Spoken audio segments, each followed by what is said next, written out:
The pressure's always been on Dak.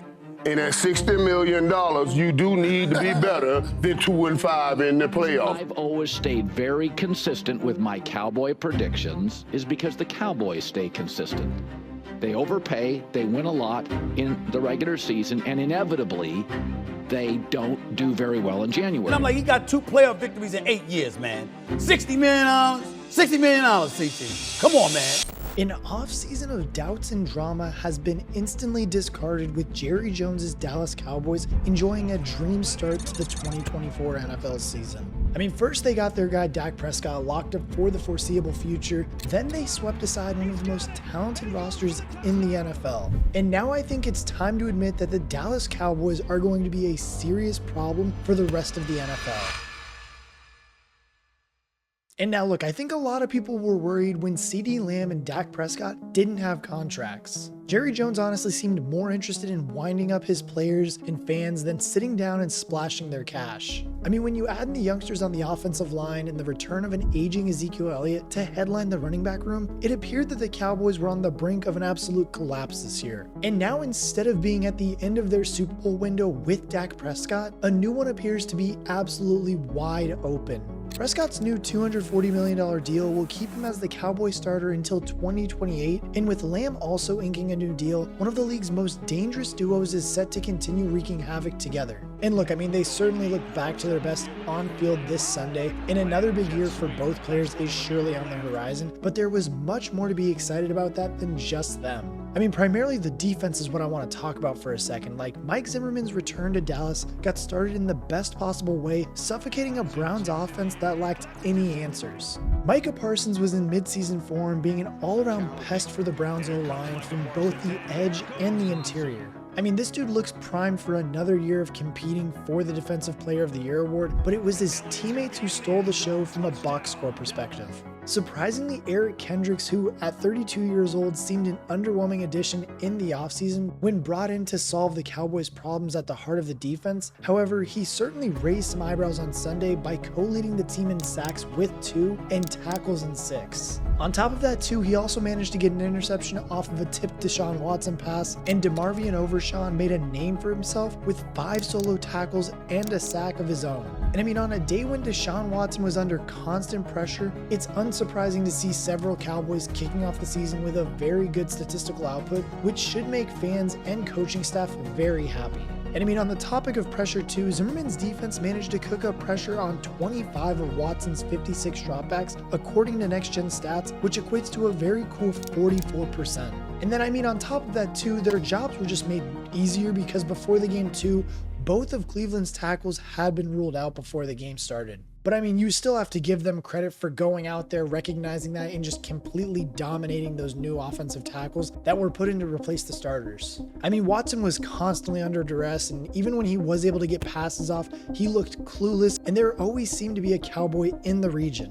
They also capitalized on 2 tip passes to produce interceptions and only really gave up 1 meaningful touchdown drive to the Browns. Cleveland scored a second touchdown at the end of the game, but it was all over at that point anyway. Like, it was mostly just a garbage touchdown at that point. And look, I mean, my key takeaways from this game from the Dallas Cowboys perspective is that their defense is off to a hell of a start. And look, I mean, coming into this season, they had a lot of question marks, and on Sunday's game, they answered those questions. I mean, they struggled to stop the run game in big games in 2023, and a lot of people were unsure about Zimmerman's return to the Cowboys. But I mean, after Sunday too, it seems like all those concerns are at least banished for now. Zimmer was on the coaching staff for the Browns between 2000 and 2006, so I mean, his presence on the sideline injects a sense of nostalgia for fans. His defensive schemes have constantly ranked among the NFL's best, with multiple top 5 finishes in total defenses during his tenures with the Bengals and Vikings. As we all know, he takes over for Dan Quinn, who is now with the Commanders, inheriting a loaded group of playmakers, which includes first-team All-Pro talent in the form of Micah Parsons, Trayvon Diggs,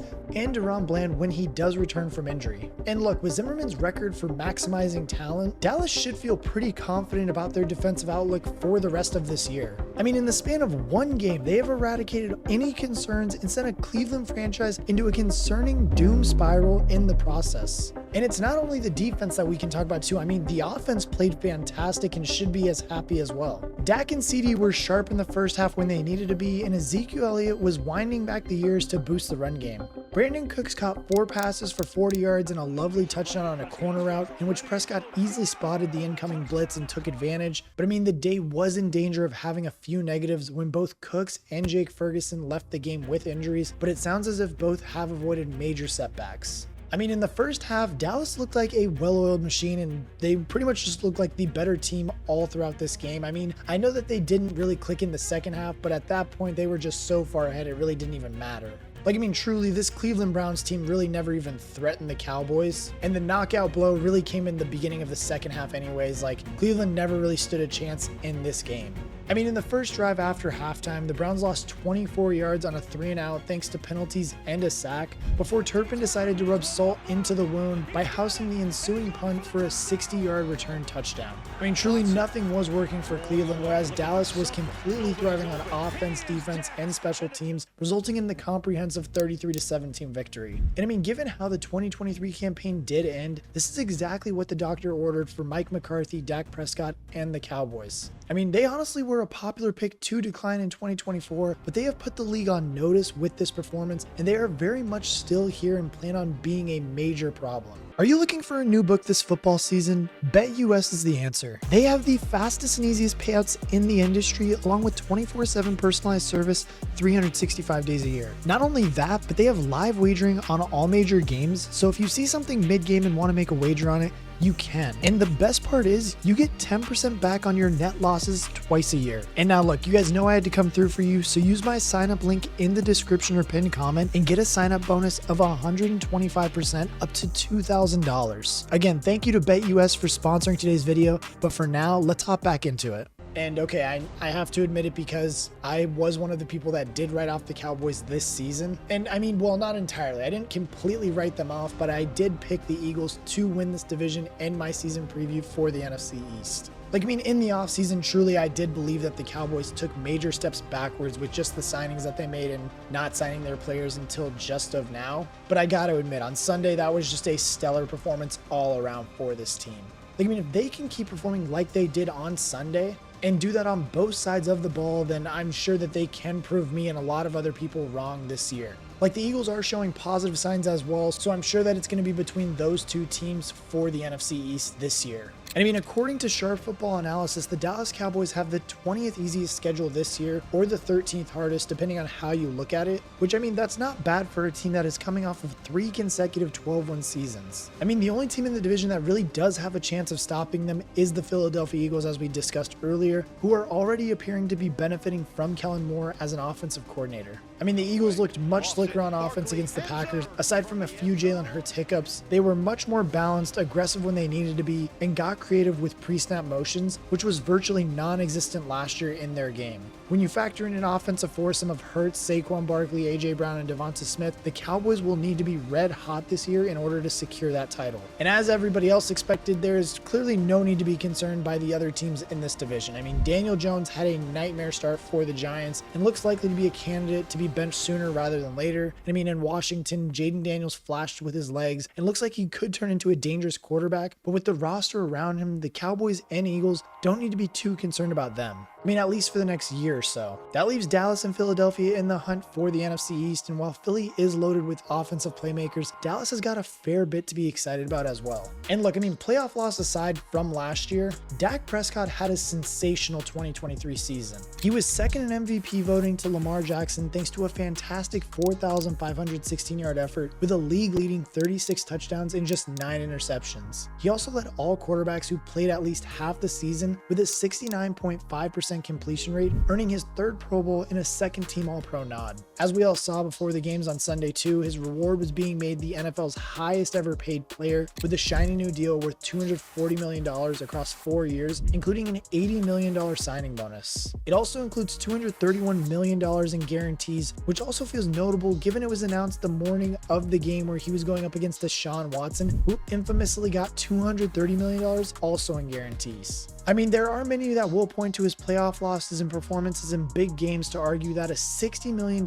annual salary is an overpay, but the reality is, when on form, Prescott is one of the best in the NFL. And again, while his postseason record is ugly, it does also include a 305-yard, 4-touchdown performance against Tampa Bay in the 2022 season. Like, I mean, it's not like he's literally never done it. And yes, you can argue that Prescott was absolutely a big factor in the catastrophic defeat to Green Bay in the 2023 season's playoff, but I mean, the rest of the team as well was abysmal. Like, that was just a full team collapse of epic proportions. Like, good quarterback play is expensive, and it's not easy to find the perfect guy. Of course, Prescott does have his flaws, but so do so many others in the top 5 of the quarterback salary rankings. Like, Lamar also has a disappointing postseason record of 2-4, and Joe Burrow has only made it out of 2 of his 4 seasons in the NFL healthy. Like, for people arguing that Dak didn't deserve the bag, then what is the alternative for the Cowboys then? Like, it's pretty hard to turn away a guy who you've seen perform at near MVP level, with no surefire solution waiting in the wings. Nothing's guaranteed in the NFL, and there's some pretty good case studies out there at the moment that support keeping the guy you know works in your system. Bryce Young, Sam Darnold, Zach Wilson, and countless others are all examples of how nailed-on studs aren't always what they appear to be in the draft. Like, hell, Deshaun Watson is a reminder that buying quality at the quarterback position doesn't always work out either. Quarterbacks cost a lot of money, but at least the Cowboys know what they're getting from theirs. The same can't be said for the likes of Green Bay, who dished out $55 million a year for Jordan Love after 1 year as the starter, and for the Jacksonville Jaguars, who are paying the same for relatively unproven Trevor Lawrence. In contrast, Dak has passed for over 4,400 yards and 30 touchdowns in his last 3 full healthy seasons, and has led the team to the playoffs 5 times. When you add in the fact also that he came in second in the MVP voting last season, that's quite hard to walk away from. I think that's ultimately why Jerry Jones decided to get the deal done, and you can't have asked for a much better way to celebrate. Just hours after putting pen to paper, Dak helped lift the Cowboys to a big win against a top defense in their own building, instantly ticking off one of the criticisms people held against him for the last year. And now with the first one in the books and a record-signing bonus in his pocket, Dak is motivated as ever to give Dallas his very best. He said after the game that his only motivation is to hold up his part of the deal and to win the Cowboys a Super Bowl. Players always have to talk about the team goals to the media, but you can be fairly confident he wants that MVP award as well. After an offseason of questions and all the doubts sent his way about what he's truly worth, the record-setting contract is surely going to motivate Dak Prescott to go even harder this time around. He's gonna want a Super Bowl and he'll want the MVP. The question is, can he and the Cowboys get it done? But I want to know what you guys think. How good are the Cowboys going to be this year? We saw how well they played against the Browns. I mean, they're always a great regular season team, but they can't put it together when it matters the most in the playoffs. And I'm hoping I shouldn't say that I'm hoping, but I think that this might be the year where they might be able to get to the NFC Championship game. But again, the NFC is just so top heavy with the Niners, Eagles, and Lions that it's going to be a tough path that they're going to have to go through if they want to get to the Super Bowl. But make sure that you guys throw your predictions and what you guys think of the Cowboys just absolutely pounding the Browns on Sunday. I mean, that was just an absolute beatdown. Honestly, they're going to be a problem for a lot of teams this year, I think, especially if they can keep playing like how they have been. So let me know what you guys think down in the comments section. Also, if you guys have not, make sure that you are joining my Discord. We are going to be doing all of our watch parties in there every single Sunday, watching all the games, watching all of Red Zone. So make sure that you guys are in there. Also, if you guys have not, make sure you guys like, comment, and subscribe if you did enjoy this video. It really does help the channel out and helps me grow so that way we can keep doing more of these. And as always, I will catch you guys in the next one.